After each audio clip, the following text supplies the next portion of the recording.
is good, YouTube? Quinn Wade Basketball Analysis coming to y'all with a quick video. I wanted to let you guys know I got some new merchandise available, not just t-shirt anymore. I got different type of t-shirt, different type of shirts and logos that you can purchase on my spread shirt, and also hoodies now. We have expanded and added more to the channel and more merchandise for the brand. Thanks for supporting. It will be in the description and the links will be in the comment section below. Thanks for helping me and supporting the movement. Quinn Wade Basketball Analysis. I'm going to check out the video. What is good, YouTube? Quinn Wade Basketball Analysis coming to y'all with a quick video.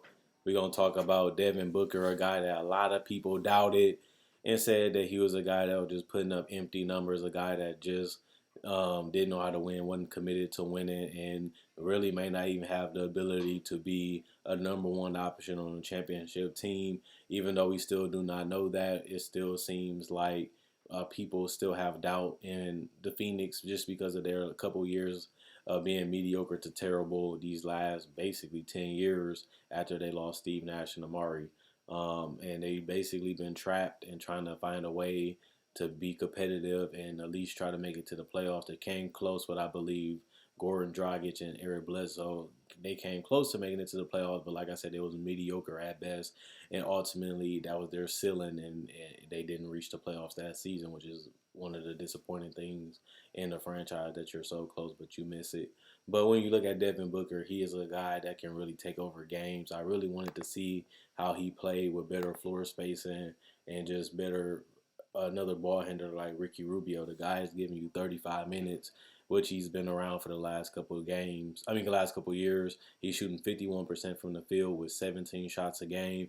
People don't know that that's the lowest amount of shots per game in the last 4 years. He had 19, 19, and 18 the last 4 years. The only season that he didn't was against, his beginning season when he was a rookie. And ever since then, he's been shooting over 18 a game until this season. But he's also shooting the highest from the field this season with 51%. He's also shooting a career high 41% from three, which I think is very important. His ability to score off the dribble and off the bounce makes you think that he should be taking it off the dribble a lot more, but I always feel like Devin Booker is a good three-point shooter. It's a great three-point shooter. He showed that in his career that he's a above average three-point shooter, and he is shooting a legitimate 5 times a game, which is a high volume of threes. Not for today, but it's good enough for what position he's playing, what role he has. And I like that he's getting more easier and smarter threes instead of forced tough threes. And I think that that's very important when you're trying to play winning basketball. You want to value each possession, and you don't want to just bail out the defense by taking long contested 2s and 3s like he did the previous years. But he shot 46% last year from the field, and I thought that was pretty good considering that he didn't really have that much help offensively, and he was still able to be a high volume scorer. But he's been able to be even smarter and more wittier, more patient this season, and that's why you see the percentages up so far up, especially for a guy of his age that's been in around and been banged up. He is only 23. I think people forget that because he's been in the league so long, which is kind of crazy to be 23 years old and you've been in the league for over 4 years and you're only 23, and he won't turn 24 until next year. Late next year. So that's scary to show how much he has improved, how much smarter he has gotten, and how efficient that he has gotten. And that's crazy to me to be this good at this age. And on top of that, the guy is shooting 5 free throws a game, but he's knocking them down at 95% from the free throw line, and that has never been done in his entire career, being a 90% free throw shooter. That's something that he's doing this season also. He's giving you 3.7 rebounds and 6.3 assists. That's very impressive considering that his turnovers are very bad since they put the ball in his hands more the last 3 seasons. But he's still making good reads for his age and for the fact that they thrusted him into that role and they had to take the good with the bad in that case. And he has been making erratic plays, forcing plays, and just learning how to become a facilitator and a playmaker, which is important because you want your point guard and your shooting guard to be able to handle the ball equally, but also create plays for themselves and others. And that's important in your maturation. I feel like he's going in the right direction, but he still is learning how to be a facilitator and learning how to get and make his teammates better. The guy is only 23 years old, so you should expect that at the end of the day when he's thrust into the role. So one thing I will say about Devin Booker, I think that he can be a number one or number two option. Like I said, he is only 23 years old. Ain't like he's 30 and we just now figured out that he can't play. The guy, you can make an argument, has gotten better every single season and has continued to add to his complete all around game. And this year, his efficiency is up, but also his defense is up. The Phoenix Suns is playing way better defense, and Devin Booker was a liability. He was a guy that never took pride on that end, and most young players don't. They all about the numbers, and Devin Booker has put up numbers, but he has never made an All-Star team. He has never made an All-NBA team, and he hasn't even made it to the playoffs. So the accolades that he wants to get and wants to achieve can be done if the team start winning. Now, you can't put all the blame on Devin Booker because his team has a lot of draft picks with the Dragon Bender, the Marquise Chris's, and Alex Lynn's, and Mikal Bridges hasn't really turned out. You look at um, um, the Josh guy, he hasn't turned out. Josh Jackson, Josh Jackson, he hasn't turned out. They got rid of a lot of their young players over the last 7 years, and that's one of the biggest reasons that they've been stuck. Not only that they haven't been able to build chemistry. They haven't been able to build a family and a culture because they keep changing coaches so much, and they haven't been able to find a coach that really can get the best out of this talent. Plus, they haven't drafted and developed well, and that has nothing to do with Devin Booker. That has something all to do with the coaching staff and the organization. You finding these players, you scouting these players, you drafting these players, you taking a risk and a gamble on these players, and they haven't been able to turn out or even pan out. A lot of these guys haven't even became role players. They can't be starters on a good team. That shows you how bad the Phoenix Suns have drafted. You look at how terrible they have been offensively and defensively, and you see the fact that they got rid of most of their guys and added a lot more veterans on this team. And this team has a lot of turnover, and they're playing better than ever right now. Now, I know they came back to earth. Aaron Baines did miss some time. They still don't have DeAndre Ayton, and they still going out there fighting and competing, and they're beating good teams, and they're staying in games even without being at full power, full strength. So that should show you that Devin Booker can play winning basketball. It should show you that Devin Booker wants to win. And he's bought into the coach system offensively and defensively. He plays off the ball a lot more. And when Ricky Rubio's on the court, he doesn't look like a bad matchup with Booker. I feel like they look pretty good together. The only thing I would definitely say is you still want a point guard that can score a lot more and put more pressure on the defense than Ricky Rubio. But Ricky Rubio is the ultimate team player. He's willing to sacrifice to make his teammates better. He's willing to put his stats on hold to make sure his whole team is eating. And that's the type of leadership that you do want. Someone that's going to go out there, compete defensively, but also go around and make everybody's job a lot easier. And he's not going to get in the way, and he's not a ball hog. And the fact that he's more aggressive than he has ever been. He's taking spot up threes. He's taking mid-range jumpers. And Ricky Rubio usually will pass up those shots, wouldn't even take those shots.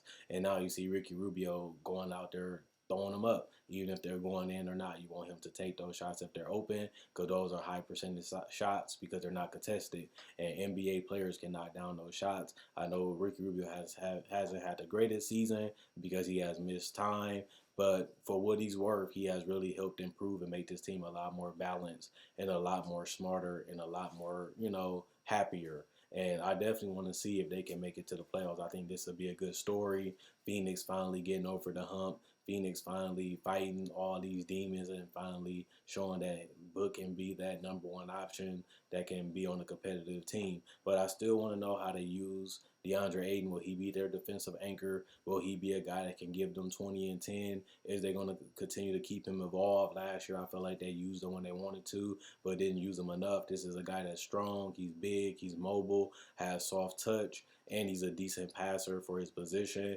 You have to find a way to integrate him into the offense and defensively and get the best out of him. So I really want to see what they do with DeAndre Ayton. This is a big question mark because this is the #1 pick, and he has already shown that he can be a productive NBA player. And unlike the other guys like Marquise Chris Dragon Bender and even Alex Lynn, he's showing that he can be a starter and make an impact on this team. It's just about getting him more prepared, getting him more ready, and helping him as a development staff get to his next level. And really, Devin Booker has rose his game up this season.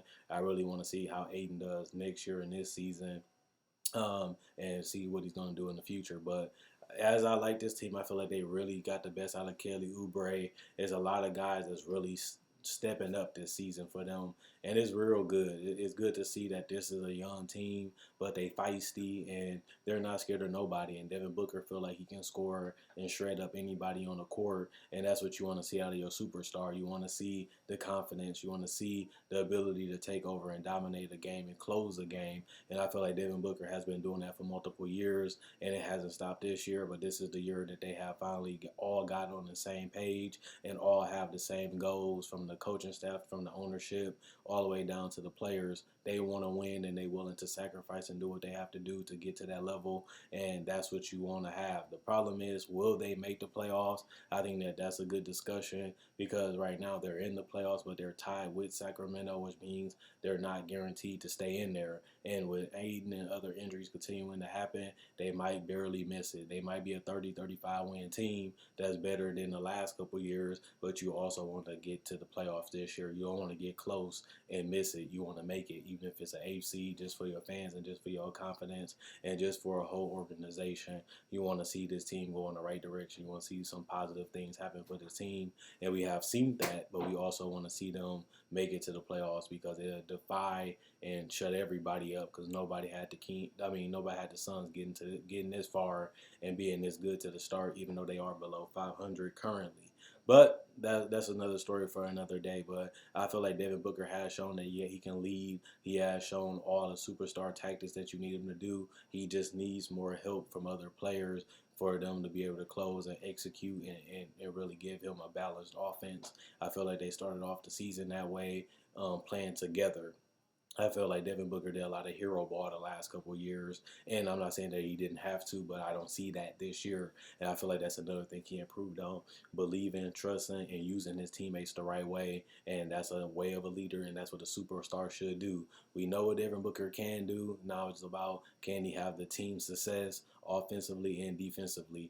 I know he's tired of being in the lottery. They paid him, they're committed to him, but at the same time, you do want to win. You do want the accolades and the awards, and you do want the respect around the league. And he got some of that, but he didn't get all of it, which is fine, because he's not dead, he's not out of the NBA, and he's still a Phoenix Sun. So eventually it's gonna happen, and I can't wait for that day. But will it be this season? Will it be in the future? Let me know what you guys think. Do you think the Suns gonna make it to the playoffs? Do you think that they on their way out already? Do you think the NBA is gonna catch up to them? Or do you think that this is a positive start with the Devin Booker era, and they should always, continue to fight until they can be eliminated mathematically? But to me, this is a step in the right direction. This is a team that's really buying in. This is a team that's really playing together. And this is a team that's one piece away from being a legitimate top 8, 7, 6 seed in the NBA. They're just not there yet. Plus, they still not fully healthy, and DeAndre Ayton isn't back. But other than that, they look good. They look better, and you can everybody, when they're on the same page, this is how it should look. So let me know what you guys think about the Suns and Devin Booker in the comment section below. Like this video, check out my older videos on my channel. I have many playlists. I break down rookies, I break down players, I break down summer league. I do cover the draft, and I got a mock draft up already.